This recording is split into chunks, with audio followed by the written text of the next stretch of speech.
Assalamualaikum warahmatullahi wabarakatuh. Nama saya Abdul Ghani dari kelas TS21C. Di sini saya membuat video untuk memenuhi tugas pada mata kuliah pengantar bisnis di sesi ke-15, yaitu tentang 4 tips agar usaha kita terus bertumbuh, berkembang, dan semakin besar. Nah, tips yang pertama yaitu meningkatkan sales atau penjualan. Penjualan adalah jantung dari sebuah usaha. Jika penjualan bagus, maka suatu usaha juga akan bagus. Begitu juga kalau penjualannya itu landai atau turun, maka suatu usaha pun akan mengalami hal yang sama, yaitu landai dan atau turun. Nah, hal itu menunjukkan bahwa penjualan sangat penting, sehingga divisi marketing adalah divisi yang sangat penting yang menentukan suatu perusahaan itu terus berjalan. Kalau suatu usaha mengalami stuck di penjualan, maka itu harus digali bagaimana caranya untuk memperbesar pasar, memperluas pasar, atau menambah penjualan dengan cara-cara marketing promo yang tepat, yang relevan, dan waktunya yang sesuai dengan hal-hal yang sedang dibutuhkan oleh customer di pasar atau customer oleh pasar. Nah, kalau suatu perusahaan sudah perlu dan membutuhkan, sudah saatnya untuk membuka cabang, perusahaan harus segera lakukan, jangan sampai ditunda, agar pasar menjadi lebih luas lagi. Tetapi, perlu diingat, membuka cabang harus dengan perhitungan yang matang. Lebih bagus lagi kalau suatu perusahaan sudah memiliki captive market, sehingga marketnya sudah pasti itu bisa diandalkan.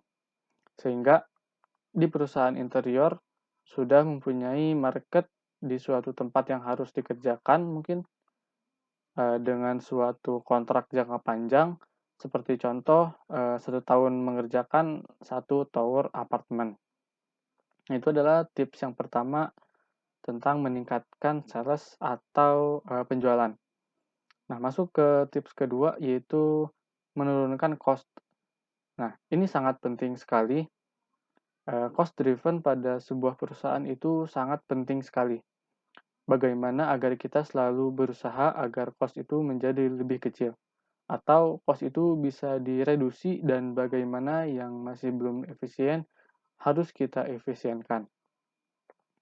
Nah, agar kita menjadi lebih produktif, sehingga harga per unitnya atau cost per unitnya bisa menjadi lebih kecil. Sehingga perusahaan bisa menjual per unit, harga produksinya bisa diturunkan. Atau ketika ada kenaikan harga, perusahaan bisa bertahan. Agar harga tidak selalu naik dan naik lagi. Bahkan perusahaan harus cukup ekstrim, harus terus mencari agar proses produksi atau alur produksinya itu menjadi lebih dan semakin efisien, baik di bahan baku ataupun juga bahan penolong. Itu harus diatur sedemikian rupa agar membantu proses produksi menjadi lebih efisien, simpel, dan lebih produktif. Nah, misalkan pada pemakaian suatu bahan atau material, selagi masih bisa dilakukan dengan lebih irit, maka lakukanlah dengan yang lebih irit.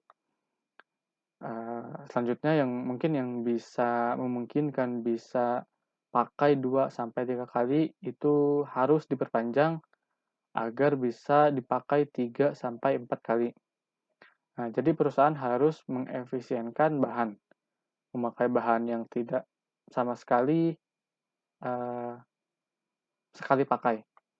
Itu bisa eee, dipakai beberapa kali. Jadi tidak melakukan pemborosan seperti memakai bahan 1 kali, bisa diatur menjadi beberapa kali pakai. Nah, itu adalah tips yang kedua. Lanjut ke tips yang ketiga, yaitu atur cash flow. Nah, cash flow ini benar-benar sangat penting dan sangat krusial di sebuah perusahaan. Perusahaan yang sehat, dia tidak untung tapi masih bisa hidup agar cash flow-nya bagus.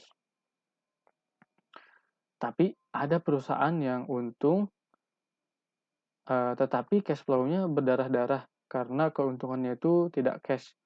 Keuntungannya itu hanya untung di atas kertas saja, tetapi uangnya tidak ada. Karena, kemungkinan uangnya itu masih menjadi bagian dari piutang, uangnya masih di inventory, dan sebagainya. Perusahaan harus pintar-pintar memperhatikan cash flow karena cash flow ini adalah darah dari sebuah usaha. Kalau perusahaan cash flow-nya kuat, usaha itu akan terus berkembang. Bagaimana cash flow-nya itu kuat, uang yang perusahaan dapatkan itu dipastikan dipakai untuk usaha lagi, untuk memperbesar modal, untuk menambah kapitalisme, untuk membeli mesin atau alat-alat produksi yang lain. Jangan sampai modal atau keuntungan yang didapatkan itu untuk hal-hal yang sifatnya konsumtif, seperti membeli mobil baru untuk liburan atau sebagainya. Agar cash flow ini tetap terjaga, perusahaan harus mempunyai sikap keuangan yang bagus. Seperti contoh misalkan perusahaan sedang membutuhkan mobil pickup. Nah, itu harus dipastikan dulu benar-benar butuh atau masih bisa sewa. Jikalau memang benar-benar butuh sebuah mobil pickup, itu juga harus diperhitungkan membeli yang baru atau beli yang bekas saja, sudah cukup.